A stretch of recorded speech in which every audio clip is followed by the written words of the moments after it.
Hi friends, welcome to Badri moms life style. ఈరోజు నేను గోంగూర టమాటా curry ఎలా చేయాలి అనేది చూపిస్తానండి. ఈ రెసిపీ వచ్చేసి చాలా సింపుల్గా చేసుకోవచ్చండి. గోంగూర టమాటా కర్రీ రైస్లోకే కాదండి, బిర్యానీలోకి కూడా చాలా బాగుంటుంది. సో ఇలా సింపుల్గా చేసుకుంటే కనుక టేస్టీగా ఉంటుంది. సో ముందు ఎలా చేసుకోవాలి అన్నది నేను ఇప్పుడు చెప్తానండి. దీంట్లోకి వచ్చేసి ముందు ఒక పెద్ద కట్ట గోంగూర తీసుకున్నాను. సో 10 పచ్చిమిర్చి తీసుకున్నానండి. సో ఇవి అంత ఎక్కువ ఘాటు ఉండవండి. సో మనం తీసుకునే గోంగూర పులుపుని బట్టి మనం పచ్చిమిర్చి అనేది ఎక్కువ వాడుకోవాలండి. సో తర్వాత ఒక 3 చిన్న టమాటాలు మాత్రం తీసుకున్నానండి. సో ఇవన్నీ ఇప్పుడు మనము ఒక బాండీలోకి వేద్దామండి. సో దీంట్లోకి వచ్చేసి మనం ఆల్రెడీ క్లీన్ చేసి పెట్టుకున్న గోంగూరని దీంట్లో వేద్దామండి.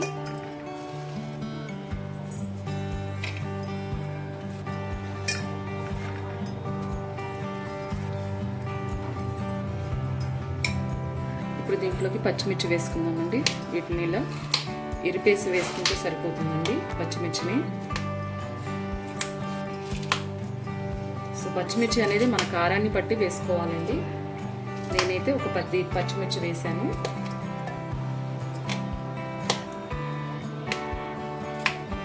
సో ఇప్పుడు వచ్చేసి టమాటా అనేది కట్ చేసి వేసుకోవాలండి.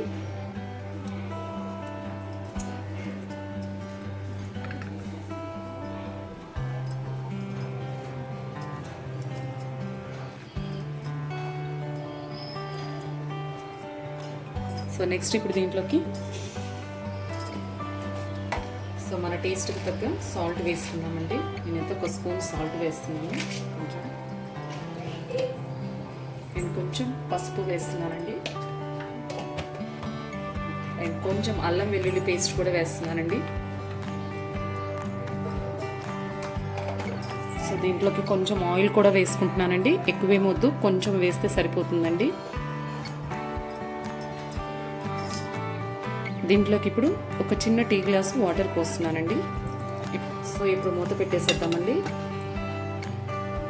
స్టవ్ ఆన్ చేసేసి ఇప్పుడు దీన్ని ఇక్కడ పెట్టేసుకుందామండి.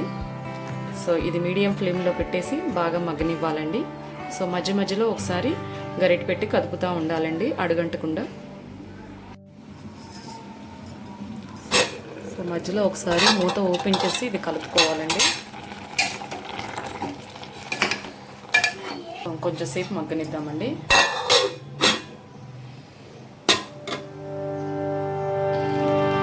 సో ఒకసారి మూత ఓపెన్ చేసామండి. ఆల్మోస్ట్ వాటర్ అయితే ఇంకిపోయిందండి. ఇంకొక 5 మినిట్స్ దీన్ని ఉడకనిద్దామండి.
కలర్ షేడ్ అయ్యే వరకు ఫ్రై చేయాలండి.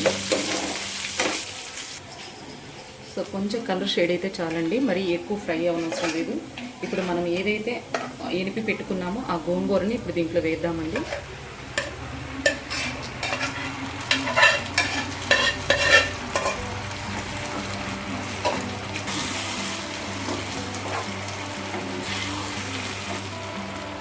ఇలా గోంగూర వేసిన తర్వాత మొత్తం కలిపేసుకోవాలండి. ఇలాగా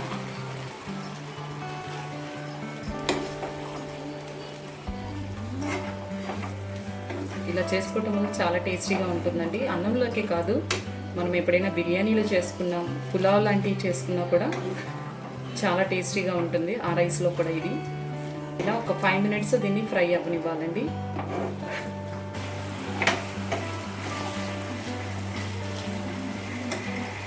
సో ఫైనల్గా గోంగూర టమాటా కర్రీ అయితే కంప్లీట్ అయిపోయింది ఫ్రెండ్స్. ఇప్పుడు స్టవ్ ఆఫ్ చేసేసి ఒక బౌల్లోకి తీసుకున్నామండి. ఫైనల్గా గోంగూర టమాటా కర్రీ అయితే కంప్లీట్ అయిపోయింది ఫ్రెండ్స్. ఈ రెసిపీ చాలా సింపుల్గా చేసుకోవచ్చు, సో త్వరగా కూడా అయిపోతుంది. ఇది రైస్లోకి, బిర్యానీలోకి కూడా చాలా బాగుంటుంది. ఒకసారి ట్రై చేయండి ఫ్రెండ్స్. ఈ రెసిపీ ఖచ్చితంగా మీకు నచ్చుతుంది. ఈ రెసిపీ కనుక మీకు నచ్చినట్లయితే లైక్ చేయండి, షేర్ చేయండి, కమెంట్ చేయండి. కొత్తగా మా వీడియోస్ ఎవరైనా చూస్తున్నట్లయితే సబ్స్క్రైబ్ చేసుకోండి friends. Okay, thank you friends.